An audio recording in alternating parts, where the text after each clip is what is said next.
recently there's been a comment in 100 Years Quest that's had me thinking, and it's this one right here. So I know this is Mary Jane in the bot, like pretending to be, a person of Giltina and Drasil, but I imagine, dressing up and, well, literally dressing up in like the White Witch's follower robes as she controls them.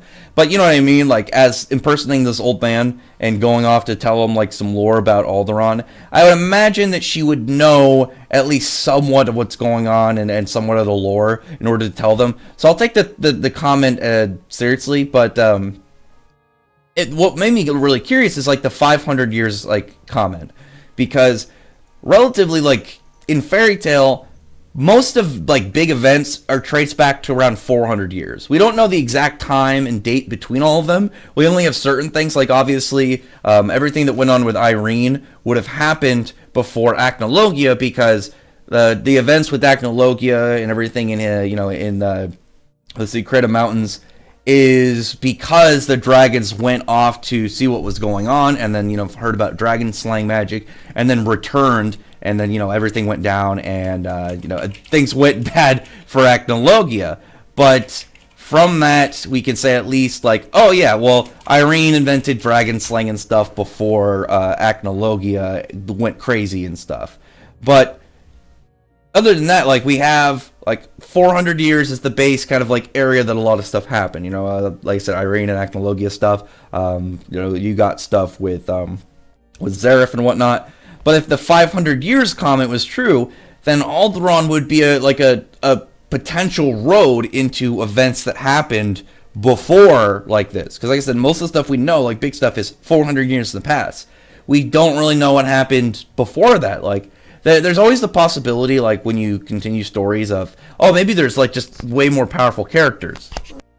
Like if there was, say, oh yeah, there were like dragons more powerful than Acnologia, like ancient dragons, but they were so like powerful and devastating that people wiped out the knowledge of them from history books and stuff to keep their memory like just hidden away, something like that. But the idea of it being a potential, oh yeah, maybe we can find out more of what happened before them, and Aldoron would be the perfect kind of opening for that. But I looked at the Japanese version. I looked at the Japanese one, and it looks like it looks more like it's 300. Oh, I messed up the comments. Let me pull one of these up really quick. Here we go. It's actually 300 years. So it just seems to be an issue with the official translation or the fan translations. At least I'm guessing. Maybe when the official one comes out, because it should be the next volume, because volume 3 ended on chapter 27, and the one where this comment says chapter 28. But going with this, though, I was like, oh man, I guess I don't get that potential road into all this undiscovered stuff that happened pre-Acnologia and pre-Zareth. But it got me thinking, though, on top of that, because 400 years is like the big area for stuff to happen. Like I said, Aldoron and Acnologia became a dragon slayer and started slaughtering dragons and stuff, and everything really pertaining to the really big events. But 300 years is interesting, because if it was 300 years ago, then that means that Aldoron had people build the cities on his body 100 or so years after like a lot of big stuff happened. And what exactly can that pertain to? So in the comment from Ignia, like Ignia said that 400 years ago, to escape Acnologia, they fled to Giltina, right? That means that all the dragon gods, their stories are related to, escaping Acnologia and stuff. But 300 years means that some point after the fleeing that the dragon gods all left and tried to, hide away, so at some point after, either Acnologia found Aldoron or Aldoron confronted Acnologia. Because we also have some comments from the citizen, one of the one that ended up giving us a little bit of the reveal of Acnologia. Or oh God, I'm trying really hard to not lose this. There's the anyway. Yeah, there's the comment of like saying how for all this time they've rested on Aldoron's body, and he had the orbs like linked to him because he's been resting, and also like they say they are nutrients to heal his wounds. They're adding aid to help heal him faster. So that makes me think, and like in fact, that either Acnologia found him or Aldoron confronted him and tried to fight him. And I think the interesting thing about this is when you think about the dragon gods, so far right now, they've all been wildly different in kind of like their setup, even their followers. Like Mercephobia, he was a reformed dragon. He used to be a very bad dragon, and he's like, he saw the bad aspects of him, and he's like, I want to get better. I want to be a better person, and just kind of like live a happier life. And Ignia is like independent. He just does whatever he kind of feels like. He's a weird one. Selene seems to have this kind of weird religious and beauty concept of the moon and why she wants to destroy the world to kind of like highlight aspects of the moon.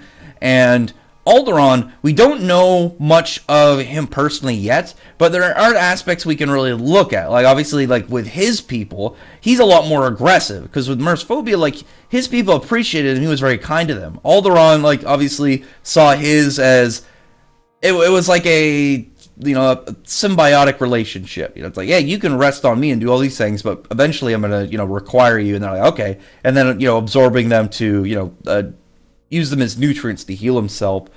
And why that's important, when you think about it, is, the whole wounds thing and confronting Acnologia is, what's in Aldoron's personality going to be like? I think his appearance that we got from like his brain taking a humanoid, quote unquote humanoid shape. Well, he's humanoid, but he's quote unquote human like, is the fact that when you look at his design, like, he's got some pretty cool aspects. Like, he's got the horns, he's got this like sick like fur like leaf cape and cloak, and he's got these awesome shoulder like extensions, like this weird like way that the gem or whatever on his chest is shaped. But the thing that I think is really interesting, because dragons, we know the dragon gods and dragons in fairy tale in general, like, we know that dragons can use magic, and then the dragon gods all seem like they're gonna have a humanoid form, and their dragon appearance is what they look like. They couldn't choose it, that's just how they look. Their person appearance, or human appearance, it's transformation magic. So they pick how they're gonna look. Mercephobia looks the way he does because that's the way he either saw it in his head, or that's the way he chose to look like. Same thing with Ignia, same thing with Selene.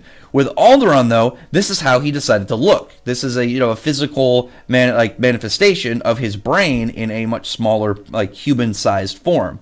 And in that, he has a crown on, and the crown makes me think, combined with the possibility that he like tried to fight fight Acnologia at one point, is maybe, in comparison like the other dragon gods, like, you'd have a reformed one, you have one that just does whatever he wants, you have some like weird religious leading one, is maybe Aldoron's thing is he was like a conqueror. Maybe he saw himself as just like a big deal dragon and doing whatever he wanted, in terms of not like Ignia, where Ignia is just like, I'm powerful so I can do what I want. Is maybe with Aldoron, he was more like this idea of like a warlord or some, conqueror kind of like character. And that's why he has a crown, is maybe he saw himself more of a king than a dragon. And instead of just being like, I'm a powerful dragon, I can do whatever I want. Maybe Aldoron was more of just like, I have the right to do it because, I'm a higher class of being, even amongst dragons. And with other dragons, like Ignia, we can go with Ignia, not like when the time that he fled, he was probably really young, so he wasn't that strong. We don't know anything about where power level wise they were at the time. Maybe prior to Acnologia, Aldoron was a big deal for dragons. Maybe, pre-Acnologia, it'd be like, oh man, yeah, Aldoron, like, he's probably one of the strongest dragons we know of. And I think it'd be really cool, because like, if you had a character like this who boasted on their strength and their position, and this idea of them being a higher class even amongst the dragons, the dominant species of the world, that you had somebody just show up, and especially if he saw humans as lower life forms, one who was a human and taking on dragon power, so maybe you would even see that as a mockery of like the dragon race, and just driving into a point of the fact he has to hide, and then like maybe 100 years in, he's like, screw it, I'm facing him, I'm not going to let this humiliation go, tries to fight him, gets his ass kicked, and then has to go hide, and that's where he, took people on him. Maybe he had to, take in humans in order to, work out his plan, and, he saw it, maybe he was like, this is humiliating, I can't believe how low I've, had to stoop because of all this. It'd be really cool to play that out, because you have Acnologia also with, like, lasting effects, even post like him dying, like just seeing like what his influence did, because that is another thing we really have to look at when it comes to 100 Years Quest, because a lot of these characters are only seen because Aldoron or Acnologia and Zareth aren't in the picture anymore, so other big characters can come out and do stuff without the worry of them, because there can still be dragons in the world. Like that's one thing we don't know about the dragon gods, but just a couple, maybe a handful of dragons in general who've just been terrified and hiding away like in some secret like hidden location in the world, praying that Acnologia never finds them. And now that he's gone, they can come out. And they're who knows how they would know he's gone? Maybe just word travels and they heard whispers and stuff.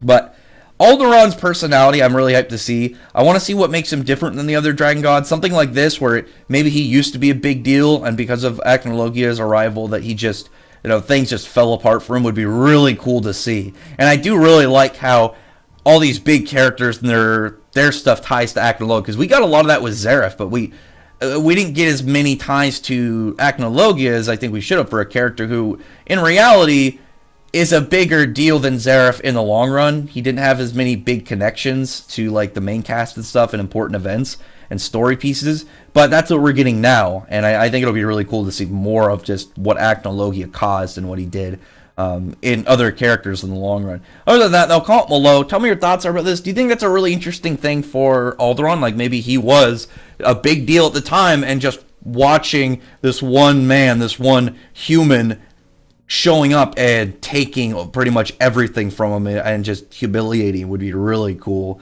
Especially to see where it drives him for the future. But other than that, though, comment below. Tell me your thoughts on this theory and where you think this could go. And other than that, like what would you think would be a really good thing to do with Aldoron, like with his backstory and what his plans are in the future? Because this looks like with Celine as well. And I don't know if I pulled the Celine comment up. Let me pull it up. I don't want to waste it. Is Celine seems to have known Aldoron, and maybe not personally, but at least known of him. And the fact that she's like, oh, he's awake now, so like let's stop. What is going to happen means that he must have been a big deal, and him just being up means that a lot of crazy stuff's going to happen. But other than that, like maybe he was like, oh, he had his own big worldly plan, and it just got destroyed once Acnologia showed up. But other than that, though, comment below. Tell me your thoughts are about this, and your thoughts on the theory and ideas, and if you have anything you would like to share. Yeah, comment below, and I'd really appreciate a thumbs up the video, but from the like button, subscribe button, and check out my other videos. But other than that, I appreciate everybody's already subscribed, and thank you all for listening.